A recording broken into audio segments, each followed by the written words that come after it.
Vous êtes sur France 24 et vous avez raison. Bienvenue dans votre journal de l'Afrique. À la une ce soir, l'opposition n'est pas un crime. C'est au cri de ce slogan qu'une manifestation s'est tenue à Tunis ce samedi. Après plusieurs coups durs pour l'opposition où les arrestations des figures de proue se multiplient, le dernier en date, le vétéran de la politique, Ahmed Neji Chebi, 82 ans, est condamné à 12 ans de prison dans le méga procès du complot contre la sûreté de l'État. Nous irons sur place dès le début de ce journal.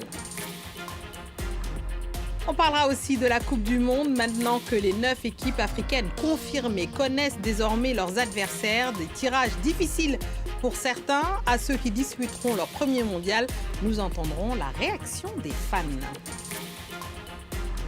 Et puis elle a quitté Wall Street pour Pointe-Noire après une carrière brillante dans la finance internationale. Joël Ituwa-Oona mise sur la télémédecine pour transformer l'accès aux soins en Afrique en créant la plateforme AfriWell Health.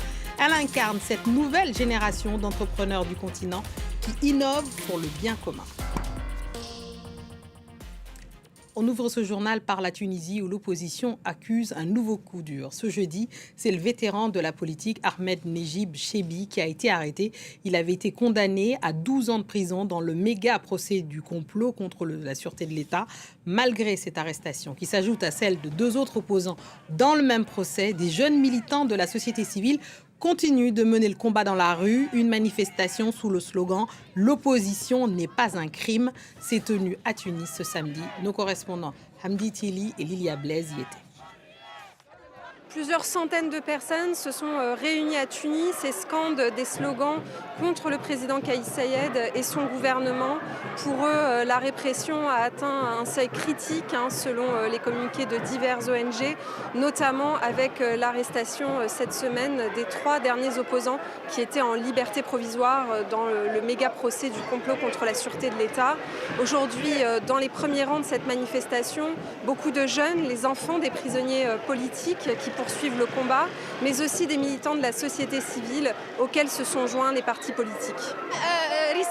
Nous, notre message au pouvoir, celui de la part d'Ahmed Neji Chebi, d'Ayachi Hamami, de tous les autres emprisonnés et des jeunes, notre message, c'est faites attention. Les jeunes sont là, les jeunes manifestent. Nous sommes dans la rue, ce n'est pas à nous d'avoir peur du pouvoir, mais l'inverse. En tant que Tunisien, je me bats au quotidien pour la liberté socio-économique et je pense que la démocratie est un moyen d'arriver à l'égalité et la justice sociale. Ce n'est pas une fin en soi et c'est ça le message qui reste encore brouillé encore en Tunisie.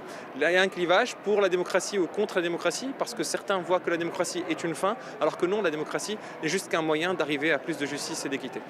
Cette protestation se déroule dans un climat d'autant plus tendu que sur le plan économique et social, la centrale syndicale l'UGTT a décrété une grève générale pour le 21 janvier prochain. Elle dénonce depuis plusieurs mois l'absence de dialogue social avec le gouvernement. À titre d'exemple, la loi des finances a été adoptée par le Parlement cette semaine sans grande consultation avec les acteurs syndicaux. Une nouvelle tuerie en Afrique du Sud. 12 personnes, dont 3 mineurs, ont été abattues dans un foyer de travailleurs à Pretoria. Les assaillants ont ouvert le feu dans un bar clandestin à l'aube. Le pays est confronté à une vague inquiétante de fusillades de masse. On écoute les détails avec ce lieutenant-police. Environ 3 individus se sont approchés de la pièce et ont commencé à tirer. Parmi les personnes présentes, 10 personnes ont succombé aux balles. 15 personnes ont été transportées à l'hôpital pour y être soignées. Parmi elles, un enfant de 3 ans qui est malheureusement décédé à l'hôpital. On déplore un total de 11 victimes et 14 blessés. C'est vraiment un accident tragique.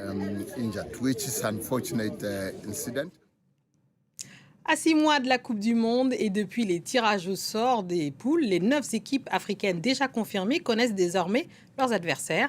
Des tirages difficiles pour certains. Le Sénégal se retrouve dans le groupe I, dit de la mort, face à la France et à la Norvège, tandis que le Cap-Vert, qui disputera son premier mondial cet été, se retrouve face à l'Espagne et à l'Équateur. Donc, deux anciens champions du monde. Malgré cela, les fans des Lions de la Teranga et les requins bleus ne lâchent rien. Clémence Valère. À Dakar, les Sénégalais n'ont qu'une hâte, montrer au monde entier de quoi leur équipe est capable lors du mondial de 2026. Ils se retrouvent dans le groupe I face à la Norvège d'Erling Haaland, une équipe barragiste à déterminer, ainsi que l'équipe de France menée par Kylian Mbappé. Pour les supporters des Lions de la Teranga, affronter les Bleus est l'occasion rêvée de rappeler aux Français leur défaite de 2002. On aura à cœur d'aller chercher cette victoire une deuxième fois contre les Français. Ce ne sera pas facile. Ce n'est pas la France ni la Norvège qui vont nous arrêter. S'ils comptent sur Mbappé et Haaland, ils ne peuvent rien contre nous. Nous avons Sadio Mané et Iliman Ndiaye.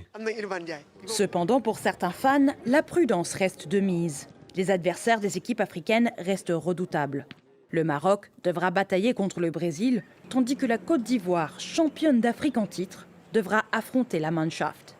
C'est des poules difficiles, mais bon, maintenant tout le monde sait jouer au foot. Le foot, c'est du 11-11. À quelques kilomètres de la côte ouest, au Cap-Vert, l'heure est à l'espoir. 2026 verra les requins bleus disputer leur première Coupe du Monde face à l'Espagne et l'Uruguay.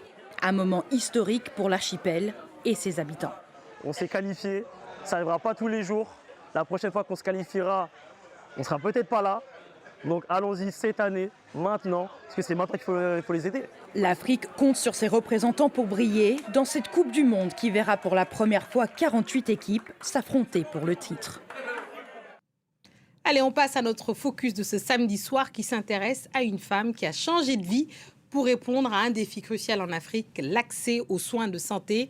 Joëlle Itoua Oona, camerouno-congolaise, qu'elle aime qu'on dise les deux, diplômée du MIT, ancienne banquière d'affaires à New York et a fondé AfriWell Health. Sa plateforme numérique connecte les patients à des médecins généralistes et spécialistes du Congo au Cameroun en passant par Madagascar. Une trajectoire impressionnante entre Wall Street et les cliniques virtuelles du continent. Elle est aussi nommée Young Leaders de cette cohorte de cette année 2025. Joëlle Itoua Oona, merci d'être là et bienvenue dans votre JTA. C'est un plaisir de vous recevoir. Bonsoir Fatimata, merci pour l'accueil. Alors dites-nous, qu'est-ce qui vous a poussé à quitter la finance pour créer AfriWell Health ?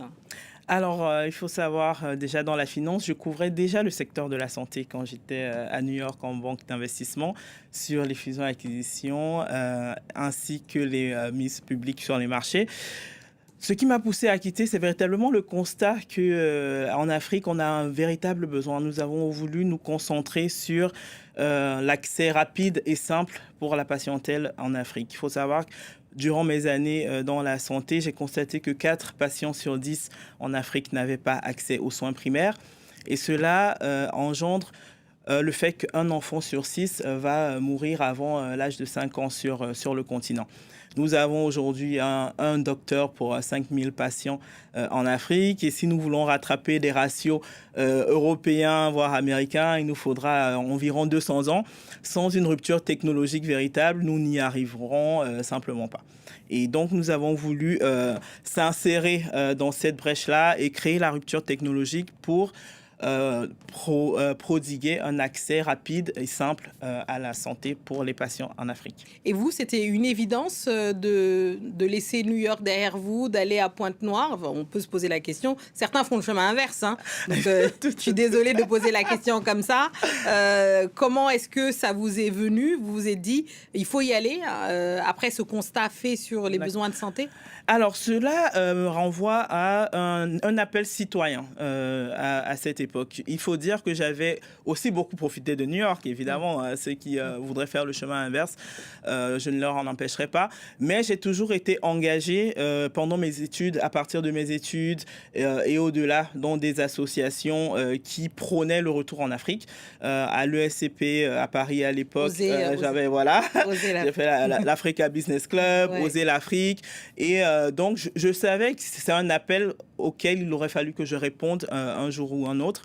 Et le timing était simplement bon. Après le Covid, nous avons observé que certaines frontières étaient fermées, ce qui engendrait encore plus de difficultés pour certains Africains de sortir, se faire soigner, etc. cela a créé en moi une nouvelle réflexion et ma situation familiale aussi a fait que cela était le bon timing. Et donc, il a fallu au bout d'un moment manifester cet engagement citoyen que j'avais depuis étudiante, depuis plus d'une dizaine d'années et en tant que young leader professionnel. Donc, c'était le bon timing d'aller en fait se confronter à la réalité plutôt que de se cacher derrière les statistiques et les rapports. Et les rapports. Alors, Young Leader, parlons-en à présent. Vous faites partie de cette cohorte de cette année, Young Leader de 2025. Donc, ces hauts profils de leaders africains qui sont... Alors, vous êtes plusieurs à venir à Paris cette semaine. Qu'est-ce que ça vous a apporté, d'ailleurs, de faire partie de cette cohorte de cette année ?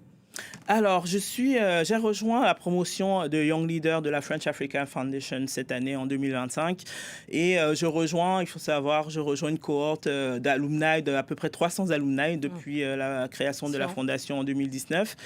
Et cette semaine, nous nous sommes tous retrouvés à Paris. Nous avons pu discuter d'enjeux de souveraineté numérique, souveraineté énergétique, souveraineté alimentaire avec des décideurs français. Nous avons notamment rencontré le PDG de Total Énergie, Patrick Pouyanné, avec qui nous avons discuté d'enjeux de transition énergétique. Nous avons discuté d'enjeux télécom avec la CEO d'Orange, Christelle Heidemann. Ce fut véritablement pour nous une occasion de construire des ponts entre nos différents pays, tout en prenant en compte la vision française des groupes qui sont très présents en Afrique. Donc, la Fondation nous a apporté du networking, de l'accès à la formation, ainsi que l'accès à de nouveaux marchés par les autres young leaders de notre cohorte. Oui, on comprend bien les liens qui sont possibles. Parlons à présent à nouveau de votre plateforme de AfriWell. En quelques mots, comment ça fonctionne ? Donc, c'est un peu comme Doctolib ici, parce que ceux qui sont en France connaissent Doctolib. Donc, on peut s'enregistrer sur la plateforme pour trouver plus facilement un médecin disponible, c'est ça ? Alors, vous avez trouvé exactement le même modèle. C'est un véritable parallèle avec Doctolib. En effet, un patient qui est... posé à Pointe-Noire ou à Brazzaville peut se connecter sur la plateforme, créer un profil qui sera sécurisé en termes de RGPD. Et il va ensuite conserver ses données de santé, exactement. etc. Il va ensuite pouvoir sélectionner un médecin qui l'intéresse, que ce soit un gynécologue, un psychologue ou un dermatologue, un généraliste, tout à fait, s'il n'y en aura pas. Et ce qui sera tout à fait pertinent, même pour des touristes qui sont justement là pour un mois ou 2 mois, qui peuvent trouver facilement en quelques minutes, contrairement à ce qui se passait avant où il fallait demander pendant 2-3 jours dans la ville, bouche à oreille, exactement. Oui. Et donc, à partir de là, il peut se connecter, il peut prendre rendez-vous, il peut y aller en présentiel ou il peut faire une téléconsultation, ce qui est intégré sur la plateforme. Oui. Donc, à partir de là, le médecin confirme son rendez-vous ou lui en donne un autre et à partir de là, cela suit son cours. Alors, c'est c'est un succès. On l'a vu, votre plateforme. Vous avez levé des fonds auprès de Google, de la Banque mondiale. Quels sont vos projets d'expansion ? Donc là, on a vu les pays sur lesquels vous êtes. Est-ce que vous avez envie, c'est tout le mal qu'on vous souhaite, Joël, de vous étendre sur plusieurs pays africains ? Oui, absolument. Nous avons voulu commencer au Congo pour avoir un projet pilote qui fonctionne.